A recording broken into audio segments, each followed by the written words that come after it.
Hi, everybody. Eve Harow on Rejuvenation for the Land of Israel Network. It is Thursday, December 5th, 2019. It's actually my husband's birthday. I won't tell you how old he is because now he's much, much older than I am. The 7th day of Kislev, 5780. I am going to the States next week. If you want to see where I'll be, you can go onto my website, eveharow.com. So I've got a lot of things planned, and I will be filling you guys in on that after I've done them. But in the meantime, I am sitting with Ari Lieberman, whose book, The Emperors and the Jews, I just finished. Delightful book. And Ari, thank you so much for joining me here today on the Land of Israel Network. Thank you, Eve. It's a pleasure to be here. And when I was a student here in Israel in the late 70s, I actually went to a yeshiva, to a Institute of Higher Jewish Learning here in the area, in the Gush Etzion area, and saw the beginnings of Efrat, where you live. And today is just a testimony to the Jewish people that God has allowed us to return here and build a magnificent city like Efrat. And I want to thank you very much for having me here today. Oh, it's absolutely my pleasure. Yeah, I feel the same way. I feel like we're in partnership with the creator of the world. So he facilitates things in his own way, sometimes which are not understandable and difficult. And then we do our thing, and we build our houses, and we make our lives here. And thank God, it's been really an amazing journey. So you also, I came to Israel in 1988.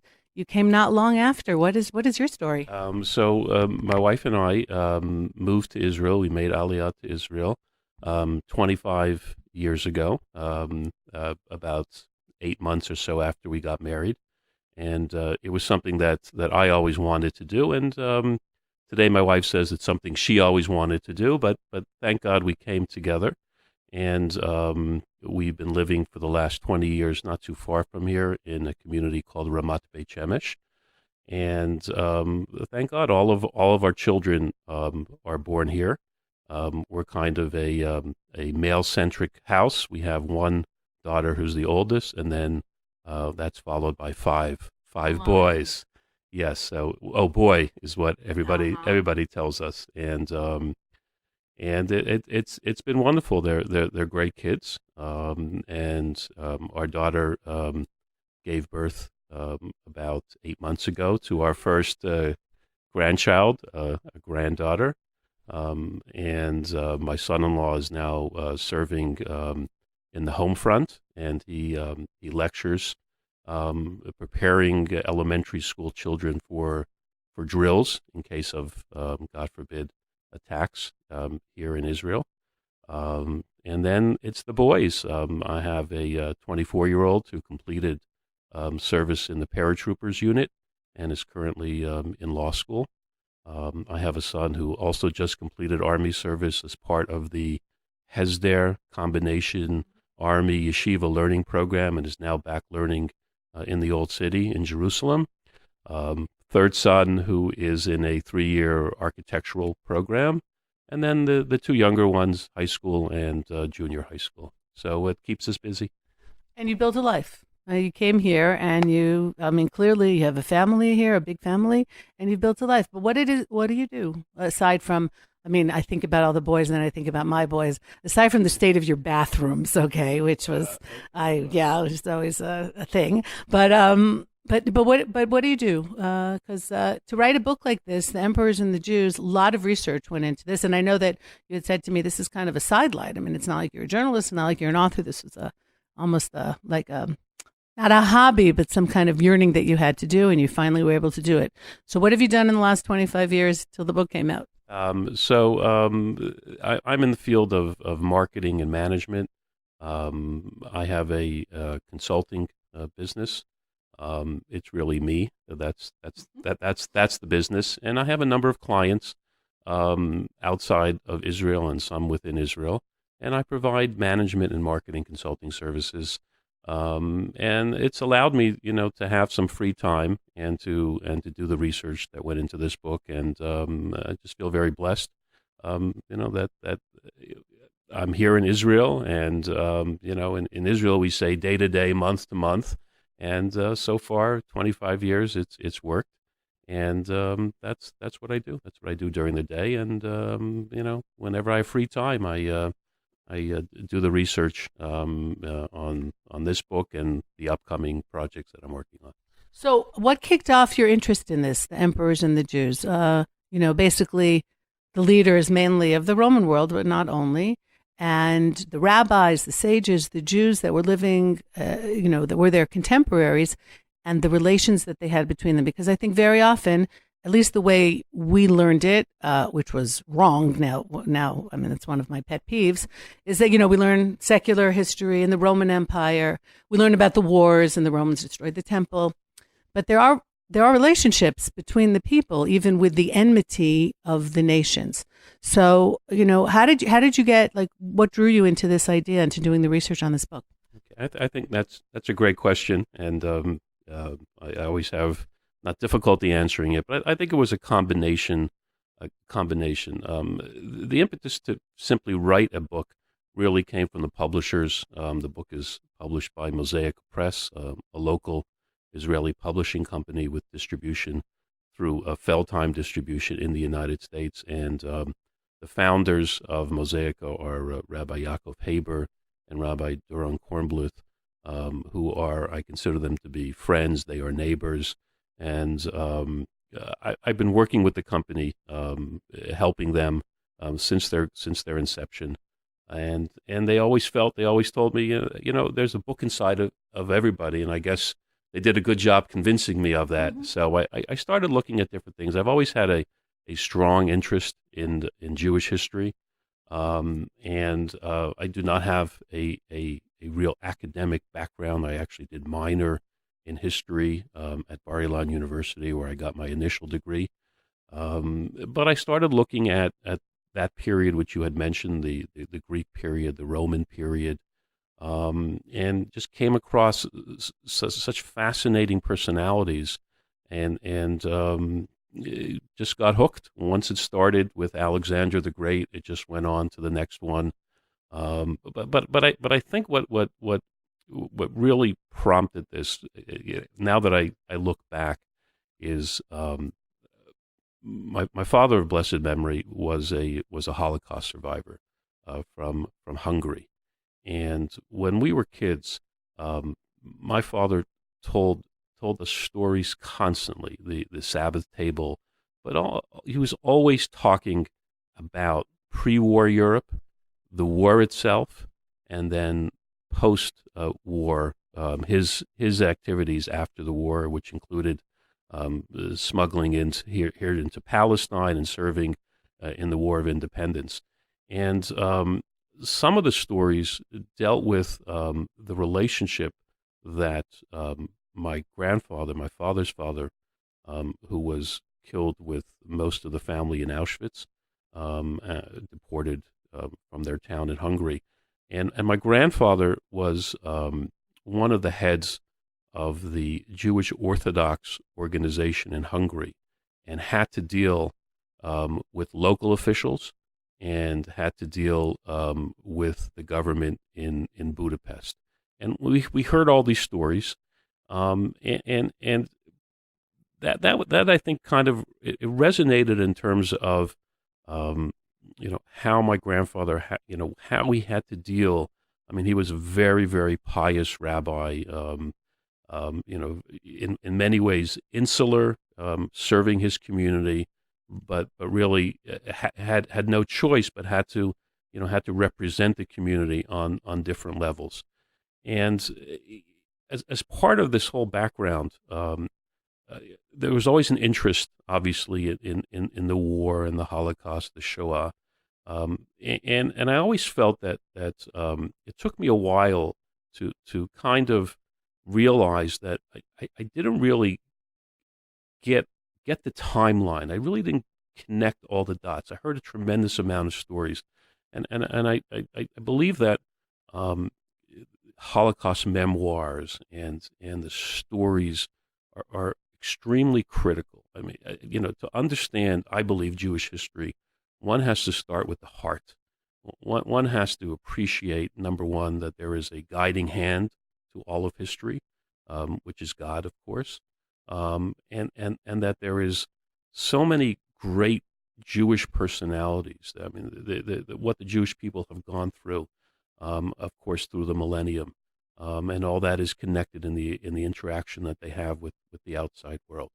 So I think it starts with the heart and the stories, but that's not enough, because as I heard all the stories about my father, it raised so many different questions. So I think to really understand any period of Jewish history, one has to, again, start with the heart, but then really understand the facts, what was happening in world history at the time, and kind of put everything into context. So, for example, I would say that to really understand the Shoah and what the Jewish people, one has to understand what life was like in Europe for the Jewish people before the war. And I got a really good picture and sense of that from my father, and he talked about the good, and he talked about the not so good that was going on before the war. So he put things in context, which is so incredibly important. He put things into context, and then I think I tried to take it a step further, and then tried to understand,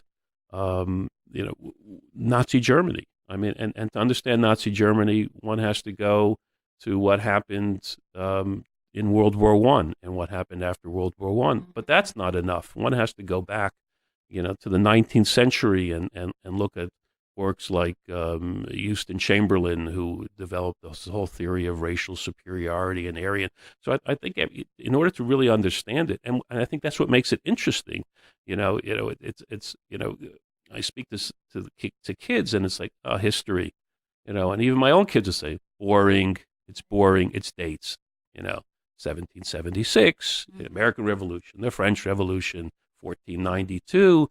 But I think when you get this context and you're able to start with the heart, get all the stories and get a real feel about people who live there, but then understand and connect the dots in the context and understand the movements and the trends and the ideologies, then it becomes just like this fascinating painting, a landscape that really, you really appreciate, in this case, what the Jewish people went through and how God was there and was the guiding hand of history.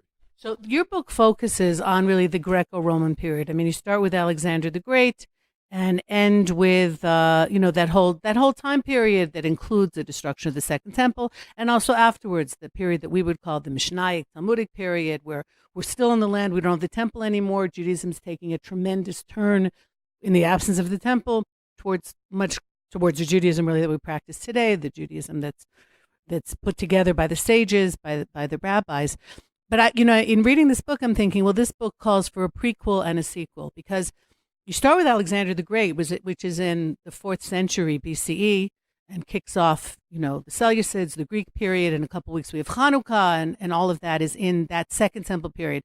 But really, if you want to talk about how the Jews are managing under foreign governments, you can go into the Bible. You can talk about the book of Esther, right? We've got Mordechai, who's trying to keep Achashverosh from wiping out all the Jews. And of course, we have the holiday of Purim. You can have afterwards, much afterwards, you mentioned 1492, but you can talk about, the Middle Ages, 800, 900, 1,000 years ago, when we've got no less than Maimonides, who's the doctor to the Sultan in Egypt, and therefore also maybe protecting his people, or at least giving advice and doing that. So I think you opened up the door here. I just want to tell you, in case you were about to relax for 5 minutes, that this is a fascinating topic. I mean, again, from biblical times, and would probably be harder to do the research because there's much less information on those time periods outside of the biblical canon, but all the way through today. And some of what we have, Jews, let's say in the American administration, and working with not necessarily an emperor, and we're not going to go down that way, but certainly someone who's quite powerful. So how do you, just in broad terms, before we get into some of the details, how do you see the relationships? You have very powerful, we talk about the emperors. These are not democracies. I mean, these are the Roman Empire, the Greek Empire. They're coming in here. How do you see the Jews fitting in here? Laying low, trying to get close, or being called to the emperor, or it's all of the above? I think it's all of the above. The book is the emperors and the Jews, and not the Jews and the emperors. I did want to show. I wanted to paint a picture of world history during those periods, as you mentioned, which is the Greek and Roman period. I could have started earlier. I could have gone later. But again, the emphasis is on the emperors and trying to understand who they were, where they were coming from. I did pick those periods because I did want to show Talmudic sources, and all of these sources, all these emperors are rooted in the Talmud. The Talmud is not a history book, but it has to be properly understood in order to understand the historical aspects of Jewish history. And it is very, very different from today. Alexander, and I started, I think, with Alexander the Great, because as I started reading about Alexander, to me, Alexander, at least from what I've seen, was the most unique historical personality that ever lived, in my opinion. Wow, that's quite a statement. I say it because not only what he accomplished in 12 years, which is remarkable. And I actually started to develop an essay, which really didn't go too far, trying to understand 12 years of history. Nazi Germany was a 12-year Reich. The 1,000-year Reich went from 1933, when Hitler, may his name be erased, became chancellor, to 1945. So we understand, today everything happens very, very quickly, but in history, 12 years is really a very short period of time. But we see from those two periods that in 12 years, the entire direction of world history can change dramatically and can impact for thousands of years. Now, we don't know what the impact will be of the events of the 1930s and 40s, but we know that, post the Holocaust, we have the state of Israel. It's a whole new history. Mm-hmm. So certainly we see that impact, even from the short-sighted view that we have of events just going back 75, 80 years. But when you look back at Alexander, and I try to bring it out, try to show through secular sources who he was and what he accomplished in 12 years, and then all the Talmudic sources that buttress the secular historians and try to bring out his impact on world history. And it's a phenomenon. I really think it was a once-in-history phenomenon. So I was fascinated by it because last summer of 2018, I was actually in Pella, which is where he's from. And there's a whole tomb to his father. You see the wealth, you see the grandeur. And then we saw his statue, of course. But what's interesting about Alexander the Great is that in Hebrew, he's actually called Alexander the Macedonian. And I know there's a lot of issues about where Macedonia is now. I don't want to go down the political highway. But I think that happens to be significant, because maybe for the world, he's Alexander the Great, and he really is a great personality. And you show that he's really a unique, the combination of the education that he got, the time period he was living in, the dreams of his father really to take over the Persian Empire, which he's the one who ends up doing. And the entire switch from the Mediterranean now becoming the power, moving away from the Fertile Crescent area of Persia, Babylon, etc., and a huge shift that really, and continues with the Romans now into the Mediterranean area being the source of all that. He's an absolutely fascinating character, but I think it occurs to me that maybe in Israel, we put it geographically, not so much his personality. Alexander the Great is speaking about the person, but the Macedonian is already talking like, because maybe we're here in the Middle East, so we see the geopolitics. We look to our west and we see one thing, Greece and Rome. we look to our east and we see, well, today we don't see anything great, but, there is the great empires that originally, and our sources, Avraham Avinu, is coming from the east. So we're right here in the middle, and I think that perhaps even the terminology that we use for Alexander the Great to some degree reflects that. But now he has a very important meeting here. I mean, we don't really know what he's doing here in Judea, so much not mentioned, yet he has a meeting with one of the high priests. And I think that that's significant. The fact that that story comes down, and maybe, because you did a lot of research on that, perhaps tell my listeners about this very important meeting. And if you think it's true, or if it's just kind of trying to give a message across. Okay. So just to go back for a second in terms of, and we'll get to the meeting in a second. The reason why Alexander really is such a fascinating personality is because here is somebody who decided at a young age that he was going to conquer the entire civilized world. And recall as I bring down in the book, he spent 3 years studying under Aristotle. His father sent him to Aristotle, and Aristotle was without a doubt the premier, not just philosopher of his time. Aristotle dabbled in everything. He was a scientist. He was ethics. Look, Aristotle is studied at every university today, and he was sent specifically. He was his tutor. He went with his friends. There was a whole group of students went, but it was all the whole curriculum was set for Alexander, and that was 3 intense years that he just spent day after day after day with Aristotle. So he is the one that took Greek philosophy, everything that we know about Greece, and all that came out of Greece in the civilized world. He's the one that brought that to the entire world. And what made him unique was, number one, he never lost a battle. I mean, he won and he won and he won and he won and he won and he won and he won. Never lost.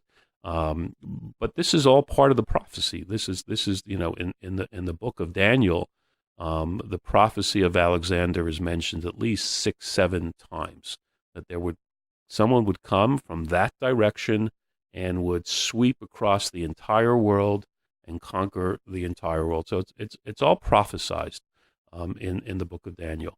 And what Alexander was trying to do, according to many historians, not all historians, was he was really trying to unify the entire world under one umbrella. He didn't force ideologies on other people. He accepted local customs. He accepted local religions. He was trying to create something totally new, something totally different that would unify the entire civilized world at the time. Obviously, his death, his death at an early age, he died when he was only 32, prevented him from accomplishing that. But his influence lives on, and so now as he's sweeping across Turkey and coming down the Mediterranean coast, where he has some extremely difficult battles, including the battle in Tyre, which of course is a city in Lebanon, which we know very well from here. It took him almost a year to capture the island of Tyre. Brutal battle. He was a brutal warrior. This was not the guy you wanted to sit down and have a cup of coffee with. You would rather sit and drink with him, because he was the Macedonians. It's very interesting. The Macedonians were known as a backwards people. They were always in the shadow of Greece. They were farmers. It was a rough mountainous terrain. Backwards is what they were, but they were great drinkers. And after battles at night, I mean, some historians speculate that his death was caused by a liver ailment from all the wild drinking that he did.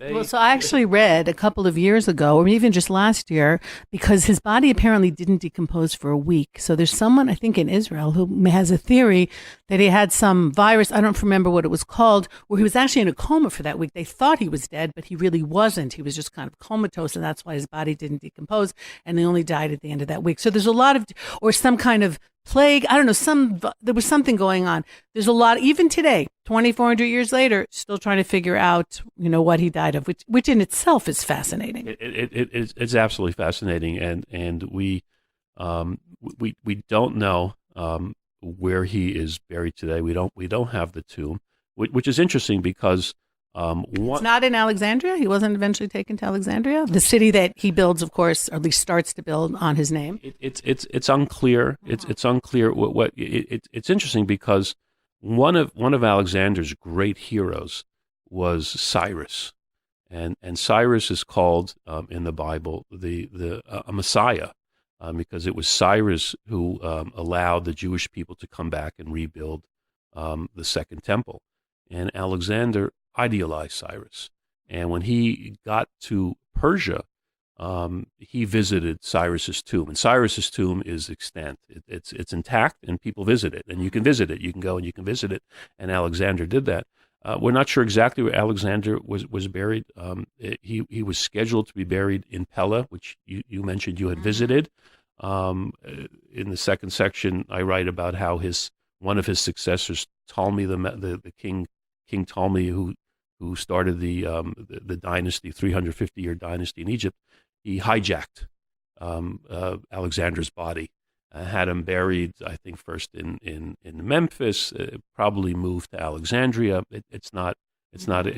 We don't know where it is today. But getting back to your original question, I kind of went off tangent there. So Alexander sweeps down the coast. We're not really sure exactly of the chronology, but he has this battle, as I mentioned, in Tyre. He had, again, coming to, tying it to current events. He had a difficult battle in Gaza.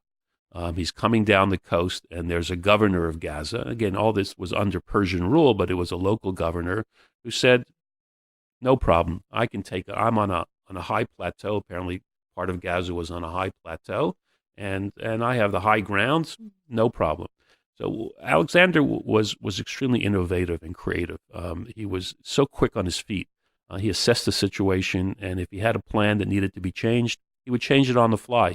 So what he did was he built a parallel city, built it up, was on the same level playing field, and what he did to the governor was just, after he captured him, he rode him in a chariot around Gaza until the governor obviously died. So we're coming down to Gaza. He's going into Egypt. So either he came into the land of Israel, to Eretz Yisrael, to the land of Israel, as he was coming down the coast before Gaza, or maybe after Egypt. It's not clear. And he encounters an enemy of the Jewish people, the Kuthians, who are bitter enemies at the time of the Jewish people. And they kind of whisper in his ear, there's a people here, and they're loyal subjects of the Persian government, and they're not going to accept your rule. And so Alexander's got this bias, and he hears that there's a temple, and he paid homage to local religion. So when he went to Egypt, as opposed to the Persians, who tried to install their religion, their black and white religion, Zoroastrian religion, on Egypt, he went in and he sacrificed according to Egyptian ritual, and that was all part of his wisdom, almost his understanding of how to bring people to him. As he could fight against them, but once he won, he brought them towards himself. So he's coming now, and it doesn't look good because he's now together with an enemy of the Jewish people, and apparently the Jewish people hear about this. The leadership hears about this, and the high priest understands that something has to happen. And there's a big dispute as exactly who the identity was. According to authentic Jewish sources, it was Shimon HaTzadik. Shimon the Righteous, who was not yet the high priest, but he was the grandson of the high priest. And there's ways to explain why he was called the high priest. I kind of bring that out in the book. And Alexander's coming from one direction, and Shimon the Righteous is coming from another direction. And Shimon HaTzadik is the Righteous is not just coming alone; he's coming with an entourage, and he does something that really is unique in the relationship between emperors and Jews.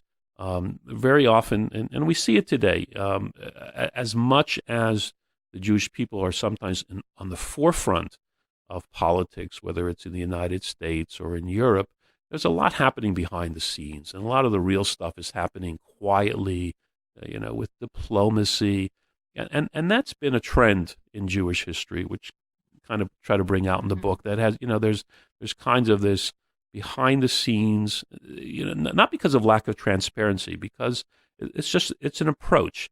It's an approach, we're going to do our thing, but when it comes time to deal with the world at large, let's do it quietly, let's do it respectfully. There's a modesty that's inherent in the Jewish people that should be a part of Jewish leadership. As much as we know that we don't know so much. And so, sometimes you look at leaders today, and it's not a critique, but, there sometimes seems to be a lack of modesty, but modesty is an integral Jewish concept that needs to be a part of Jewish leadership as well. So, what comes to mind is Harry Truman, who was not necessarily going to recognize Israel in 1948. The United States was very wary because they thought we were not going to last. And a friendship with Eddie Jacobs, with a Jewish guy, apparently is really what turns him. And that's behind the scenes, and it's not his chief of staff. It's a friendship. It's a relationship. It's a trust. And I think that exactly is a great example of what you just said. Correct. And that example is interesting because we were all raised, I think, I speak for, many of us, with Harry Truman. The buck stops here, as a great hero of American history. Here is a man, who really went against all of his advisors. He fired his Secretary of State, quit because of this. He went against the entire State Department. And it was, as you said, this relationship, this kind of behind the scenes, approaching him in different directions.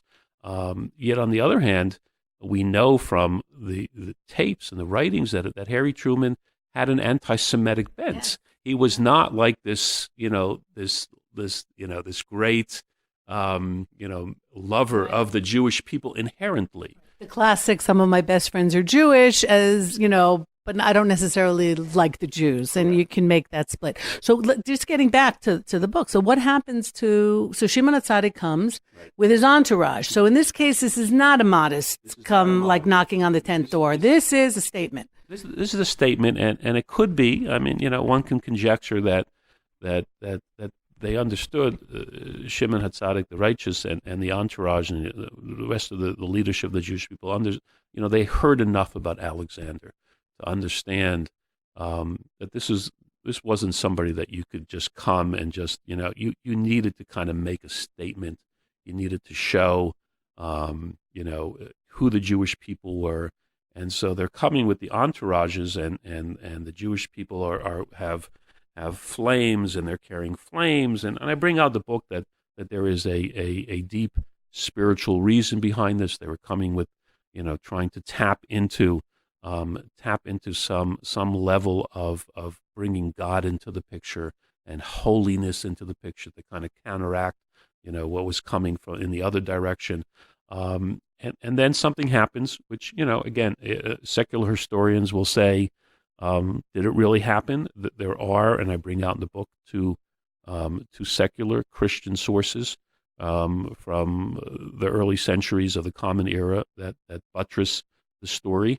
That Alexander sees this entourage, this very impressive entourage. They've been both coming at night. It's now daybreak. The sun is coming up. I guess everybody senses there's something that's going to happen here, and Alexander sees Simon, the Righteous, and he jumps off his horse, and he bows down. and he's never done this. He has never done this to anybody ever. And in fact, what's interesting is the Macedonians in general were against bowing.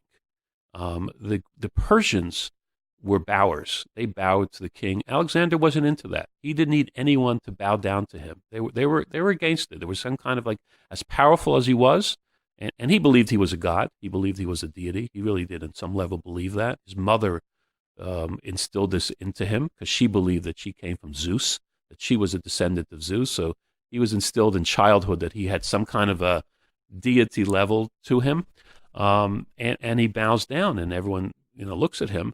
And remember, when Alexander traveled, he traveled with an entire entourage. In those days, when kings traveled even into battle, they traveled with cities. They traveled with historians and architects and scientists and painters, and they brought their wives and their families. And and Alexander had a lot of very, very close friends who were with him since the time that he was with Aristotle, and they all stayed with him. And they said, they basically said to him, Alexander, how could you bow down to?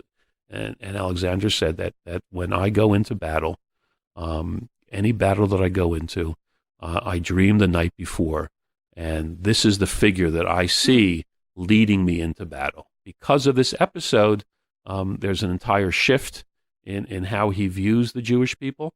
And because of this episode, the rabbis at the time allow people to name their children Alexander, and so now Alexander is a fairly popular Jewish name, and sometimes it's Sender, sometimes there's all kinds of variations today, but that's the source of why when you see someone named Alexander today, and he happens to be Jewish, that's the source of it.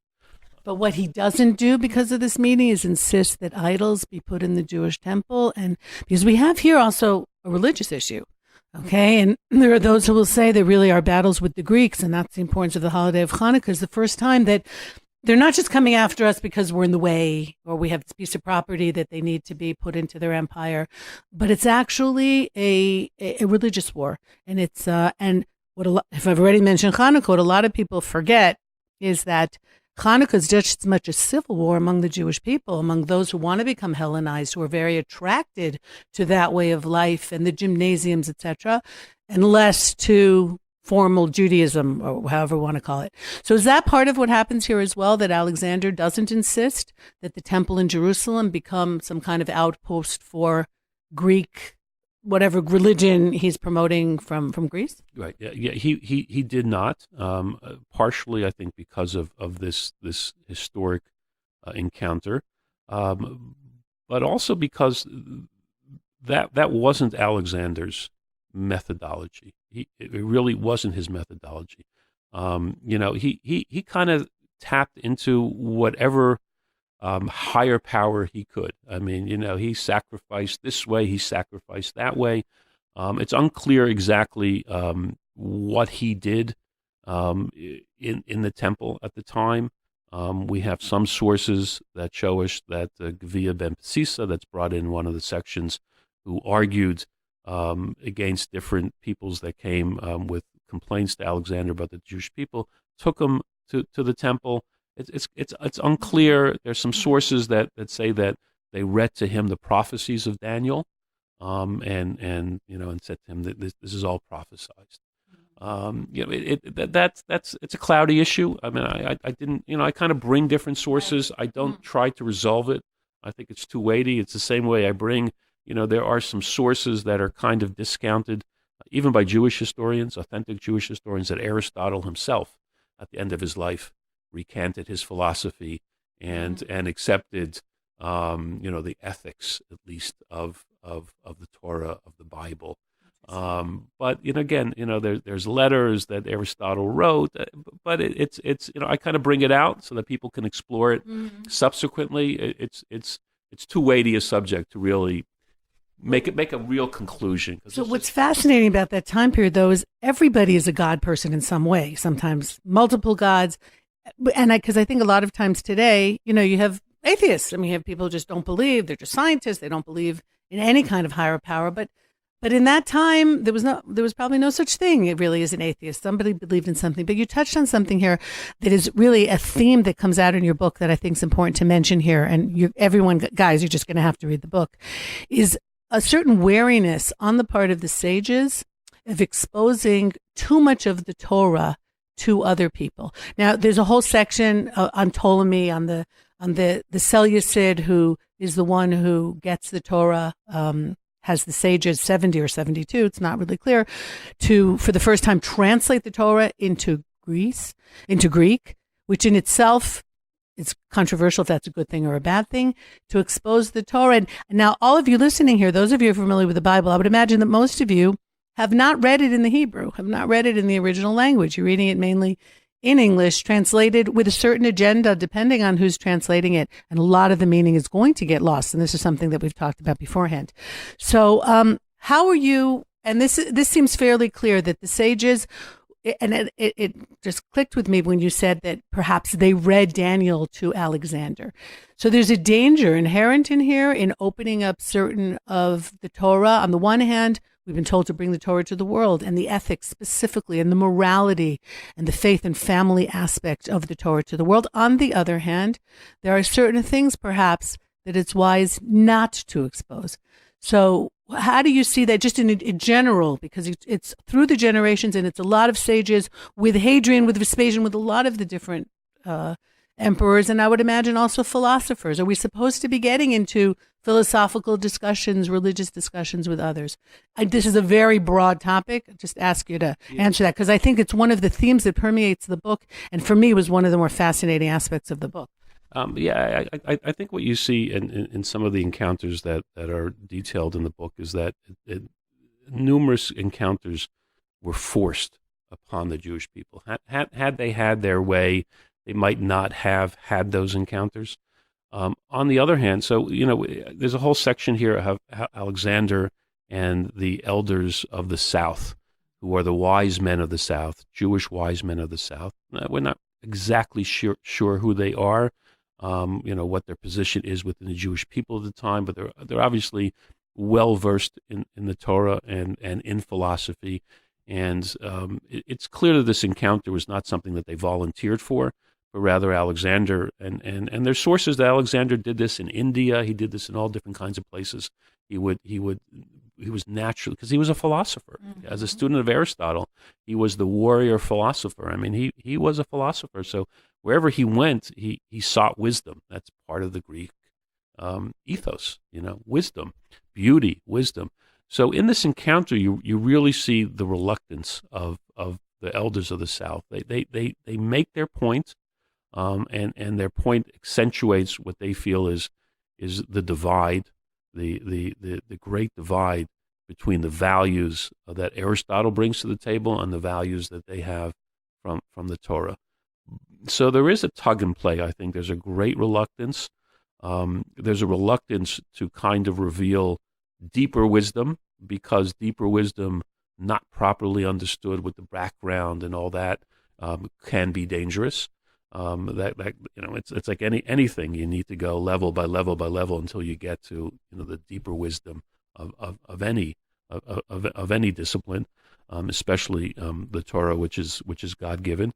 On the other hand, which you mentioned, is there's this idea, which I also try to bring out in the book, is that there's this concept that the kings and the emperors, they're kings. And we call them kings, and there's the King of Kings. There's God, and so what in Hebrew what's called malchut, it's called kingship, and the rulers in history, in secular history, are kind of a mini truncated kingdom of God. They were given power by God. It's not just random. The power that they had was God given. So there is a mission of the Jewish people to reveal God's kingship in the world. One of the ways you do it is by touching kingship down here on earth, and showing kingship, Torah values, Jewish values, modes of behavior. So there is this tremendous tug and play. Judaism, as we know, is not out to convert the world. That's not our mission. Our mission really is to be a light unto the nation. And I think the book shows that there's different ways to do that. Sometimes it's simply if you're part of a non-Jewish environment, it's incumbent upon a Jew to represent the Jewish people, even if it's at the workplace, at a social event, whatever it is. Never forgetting that we have eternal values that we need to keep and pass on to the next generation. So there is a tug and play. But it is brought out in the relationship between Antoninus and Rabbi Yehuda, the prince, Judah the prince, who were both very, very strong rulers. Judah the prince, was a king at the time of Israel. He wasn't a biblical king, but he had power, and he had such a unique relationship with Talmud calls him Antoninus. I kind of bring out that there's two possibilities and kind of side with the Marcus Aurelius approach, that's who Antoninus of the Talmud was. So I had learned that it was Septimus Severus, and there's all kinds of different ideas about who the emperor is. And just to put it into historical context, Rav Yehuda Hanasi lives at the end of the 2nd century and is responsible for redacting the Mishnah. For a very practical reason, is that many of the rabbis who were teaching the oral law have been slaughtered by the Romans over that terrible 2nd century. If it's Hadrian, Rabbi Akiva, and the Bar Kokhba revolt in the 130s, to many of the others that we just read about on Yom Kippur liturgy, the 10 great rabbis who were killed. So here he is, friendly, apparently to a great degree, with the Roman Empire, being forced to some degree to put down the oral law, something that was supposed to have not been put down, but because he has no choice, because the teachers are being killed, so you better write it down, and by doing that, setting a whole chain of events, which we're still, to some degree, dealing with 1,800 years later, and maybe certain things about the mission of the Talmud that were locked in, that were supposed to have been kept more flexible. So this is huge. Having to write down the oral law is actually huge. Yet here he is, very powerful, very wealthy, apparently, living up in the Galilee, and friendly to the point that you bring out in your book that the emperor is getting advice from him on how to do certain things. So this is a fascinating personality and a fascinating time period in Jewish history. Yeah, it is a pivotal period, as you correctly mentioned, and Judah the Prince, Yehuda Hanasi, was a visionary, and again, I tried to show that this is the guiding hand of history. No matter what the Jewish people have gone through the millennium, the pogroms, the massacres, the suffering, which is part and parcel of Jewish history, the guiding hand of history was always there. God was always there at pivotal moments, and ensuring the continuity of the Jewish people at all times, in all places. And here is the head of the Jewish people. He was a visionary, as you mentioned. He was extremely wealthy, so he had power. He held sway over the Jewish people at that time.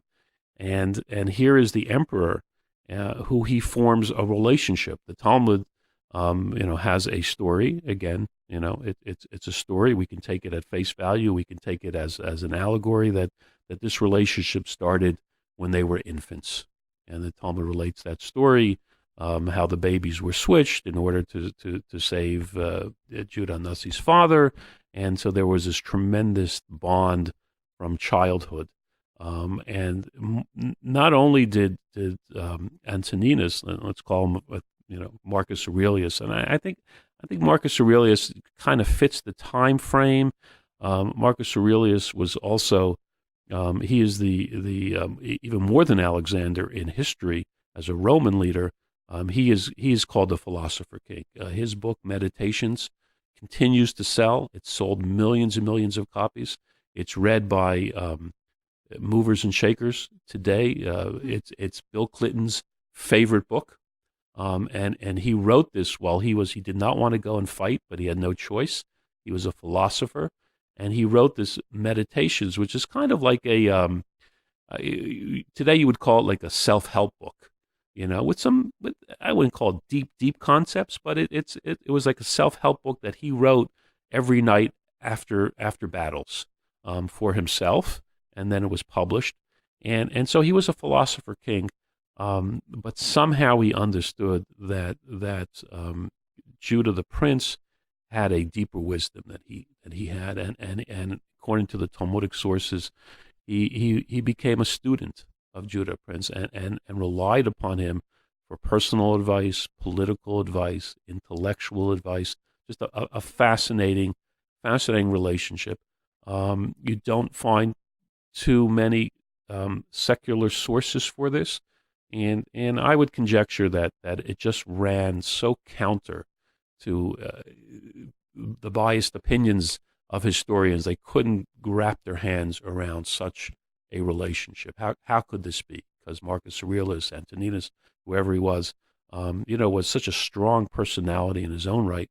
How could he have had this relationship with the leader of the Jewish people? But yet we see through our authentic Jewish sources that it happened. And again, it wasn't that this was a public display. In fact, it was private. The Talmud has a story how their houses were connected with a tunnel, and it was all secret, and it only came out afterwards that they had a relationship. So Yehuda Hanasi, the prince, on the one hand, he went public with redacting the Mishnah, because he was such a visionary in his relationship with the emperor. That was all quiet and modest and under the table. When you read a lot of history of Rome, like SPQR by Mary Beard, I think she mentions Judea in like one paragraph. I mean, here, I was reading it as a Judean, right? And for us, Rome is this huge empire that sits here for hundreds of years, that destroys the temple, and then the Bar Kokhba revolt, and just really makes our life miserable for so long, which doesn't even necessarily end when it rolls into the Byzantine Empire. I mean, it really hundreds and hundreds of years of Rome just on top of us. And then to read this book and see that for Rome, or for Roman historians, we're like not even important. It was really quite shocking, but it was also eye-opening and very important. And I think that you're absolutely right. That's why they're not going to write about this friendship, even if they knew about it. Because why would there be a tendency to say that Judea or the Jews had any kind of influence on this powerful empire? Of course, the irony is I've been to Rome quite a few times, and I live in Judea. I go look at the Arch of Titus, and I live in Judea. And Rome is a great place to visit, but the Roman Empire is long gone. And I learned, and I think I've spoken about this, in the Colosseum, which was built with money that they took from the temple. When they destroyed the temple, the sages had said at the time that one day where the Romans played their awful games, meaning the gladiator games, we would learn Torah. And I pulled out my Torah and learned Torah in the Colosseum with my family, so that the words of the sages from so long ago in very difficult and desperate times would have come true. I mean, did come true, at least for now. So, as the Jews, we take a very, very long view of history, which is why we have to know our history and the ups and the downs. But I think that your book here has really filled in a very important little piece of it, which is the friendships and the influence. And you had to do a tremendous amount of research in order to do this. But I just want to mention that I think it's fascinating that you called the book The Emperors and the Jews. Why not the emperors and the rabbis, or why not the emperors and the sages? Why the Jews? Well, I think it's because obviously the relationship here, what we're going to have sources for are leading personalities, but I think the rabbis simply are representatives of the Jewish people. They're tapping into the heart and soul of the Jewish people at the time, and that's true leadership.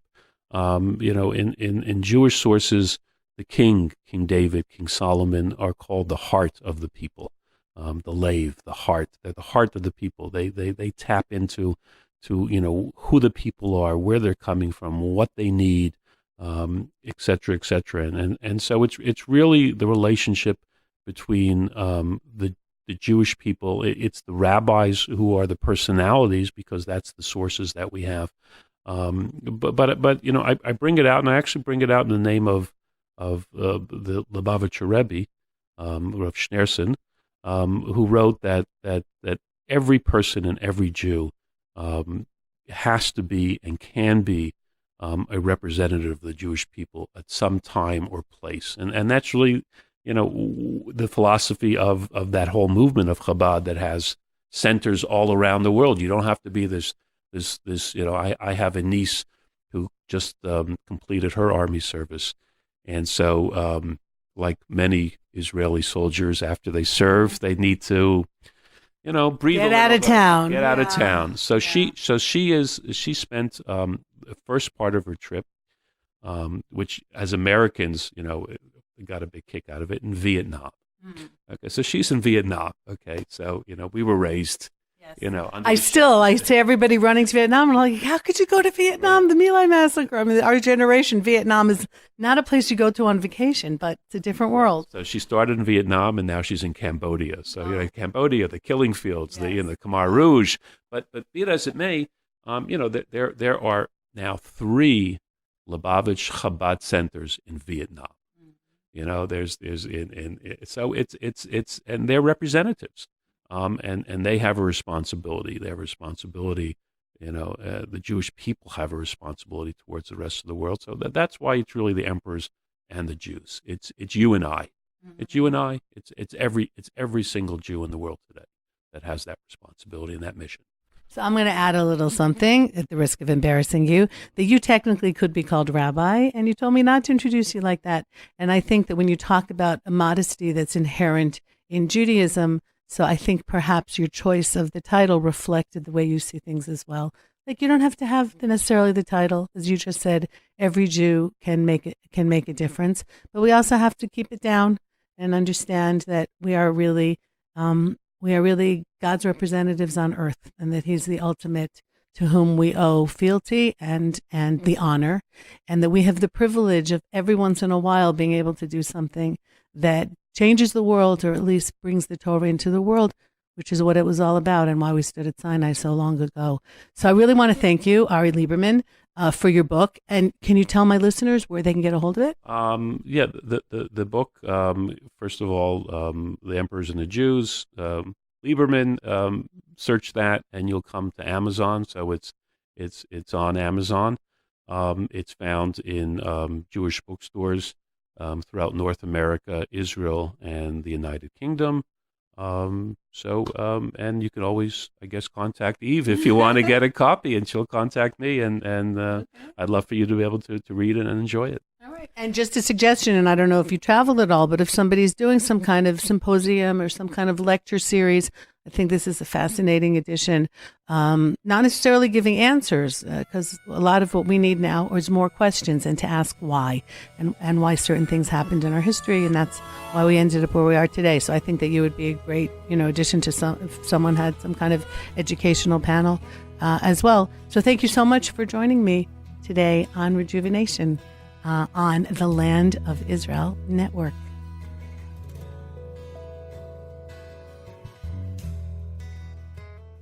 This week on the Yishai Fleischer Show, Yishai tells the story of how he came back to Israel. You know what I felt right there? I felt this is my sign. There are times in life where you just don't know. And then there are times in life when you know. And I knew that this was my sign. And I want to tell you, in 3 weeks, Malka and I were living in Beit El. We packed up and we were out of New York City, and the rest is history, right? That's the Yishai Fleischer Show on the Land of Israel Network at thelandofisrael.com.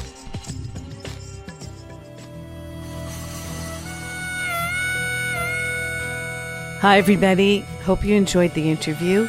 It is now late on Saturday night, December 7th, 2019, 10th day of Kislev, 5780. Super busy week coming up. Just wanted to wrap up the show, tell you guys some of what I'll be doing in the next few weeks in case you're in Israel. December 26th, I have a Hanukkah trip for One Israel Fund in Western Binyamin. A lot of it is going to be jeeping off-road, seeing some of the smaller communities, the so-called outposts that you cannot get to. in a car, definitely not in a bus, but not even in a car. And that area of Western Binyamin, it was a real stronghold and the place where the Hasmoneans, yes, you could say, waged their guerrilla war from. So a lot of meaning to going to that place on Hanukkah. That'll be December 26th. And then on January 19th and 23rd, 2020, during the mid-semester week, what's called Yeshiva Week, I will also be running 2 trips for One Israel Fund. They are not yet advertised. You can go on the One Israel Fund site to sign up for the Hanukkah one, and I suggest that you do that soon. The 19th and 23rd are going to be going up in the next few days. I've written them up. The 19th is going to be Eastern Gush Etzion, Herodian, a stay bar, cheese workshop, and seeing some of the dogs that they train for the army and for rescue, and ceramics, and and a great lunch. We're going to be having a really great day. We're going to end up out in the Aragot farms of Jeremy and Ari. And the 23rd, doing a trip that I've never done before, from Philistia to Judea, starting the day with Anita Tucker, one of my friends who was thrown out of Gush Katif of Gaza in 2005. I'm going to be visiting her in her new community, Yesodot Netzer Chazani. Of course, still hoping to get back to Gush Katif one day. Never give up that hope. Then we're going to go to the Museum of Philistine Culture. Yes, there is a museum like that in Ashdod. Have a fabulous lunch at a gourmet dairy restaurant in Tel Shachar. Going to go to the Tel Tzafi, which is ancient Gat. Drive through Emek Ha'ilah, the Elah Valley, where David and Goliath fought it out. You can see what the theme is here, Judea and Philistia, and we're still here, and they're not. So that's pretty cool. We're going to end the day in Judea at the Gush Etzion Winery. So that's going to be January 23rd, and those should be some really great trips. But in the meantime, as you know, heading out to the States later this week, some personal stuff. The only day that I have really available to come to your community is Tuesday, December 17th. I will be leaving Long Island and heading out down towards Baltimore. So anywhere in the New York, New Jersey, Philly, Delaware, Baltimore area, Washington, D.C., got some meetings there. And the main thing, of course, is to be the Shabbat scholar in residence at Beit Tfilah in Baltimore that Shabbat, and then head home for Hanukkah. So I know it's cold out there, and planning to have, I hope, a meaningful time. Lots of meetings set up. We'll see who I can grab to interview to keep you guys on the ball with a lot of the fascinating people out there. It's been a tough week here, though. Wow, almost exactly a week ago right now, there was a terrible car accident. The son and daughter-in-law and 2 of the grandchildren of very good friends of mine were waiting at a light, doing it all right, when their car was smashed into by an 18-year-old Arab driving at a ridiculously high speed. Initially, it was thought that it was just an accident. Now I understand that they're looking into it as possible terror-related. The idea had come up and then had been knocked out, but apparently something in the Arab press this weekend about how they are going to use seemingly traffic accidents as another method of waging their terror, and something that is very, very difficult to stop. So hopefully that's going to be looked into again. But in 1 second, a family's life is just totally changed. Tippi, their daughter-in-law, was murdered maybe, we could say, with her 3-week-old daughter. Like, just impossible to wrap that around, Noam. They were buried together a few hours later in Neve Tzuf, their town in the Shomron. Ephraim, the father of the young family and the son of my good friends, is in the hospital with a broken spine, and it looks like he's going to be paralyzed. Still praying, still hoping that there'll be a surgery that can fix it. But that's what it's looking like right now. And the 12-year-old son, Itai, suffered very, very severe brain damage. And the fact that he's lived for a week is considered really miraculous. But if we're already on the path of miracles, so let's keep that one going. So if you are inclined to say prayers, and there's been prayers that have been said all week, and challah making. Over 500 people, including myself, said prayers at the special ceremony that we have when there's nothing, just that's nothing. So even making chalot, making the special bread that we have for Shabbat, many of us did that yesterday, and we take a piece of challah, we make a special prayer, and that's when you can also ask for extra things. And so we did that for their full recovery. The family, of course, is never going to fully recover. But in the meantime, we're hoping that the two of them who did survive the car crash will make full recoveries. And so, if you can, and say Psalms for Ephraim Tzvi Moshe ben Shulamit Tzviya, and for the 12-year-old Itai Yaakov ben Sipora. When someone is sick in Judaism, you make blessings for their well-being. You actually use their name, the son of their mother. Use the mother's name. Tzipora is no longer alive. Itai's mother is no longer alive, but using her name and hoping that he has a miraculous and full recovery, and that the family somehow has the strength to put it back together. And so a lot of things that might have bugged me this week or annoyed me this week did not, because on the scale of what was going on, they were just stupid. They were just really stupid. And there's nothing like sitting with good friends in the waiting room of the ICU to totally put everything into proportion and into perspective. And so wishing all of you a very, very, very safe week, recovery to anybody who's ill or hurting. And when it comes to faith and when it comes to God's plan, I have absolutely no clue. These are such fine people. The family is so fine in so many ways and does so much for other people in their community. In Chicago, where the young couple went to teach Torah and to be really emissaries from Israel for a few years.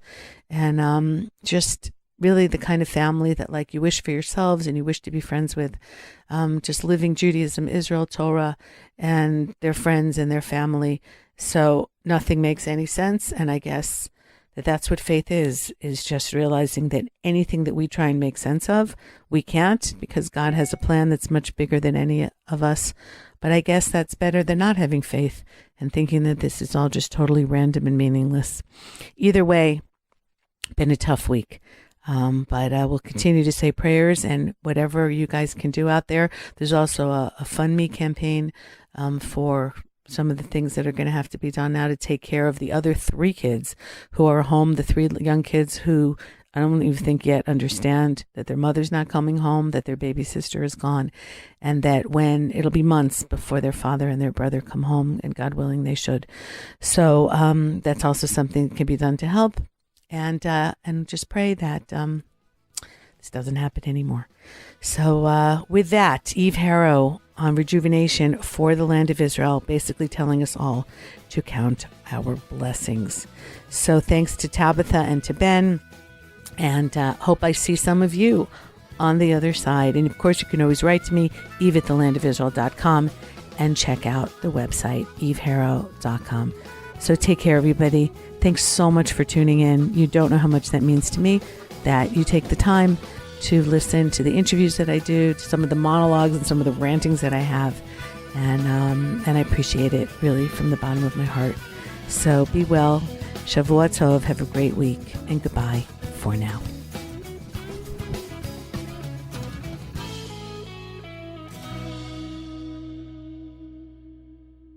You're listening to the Land of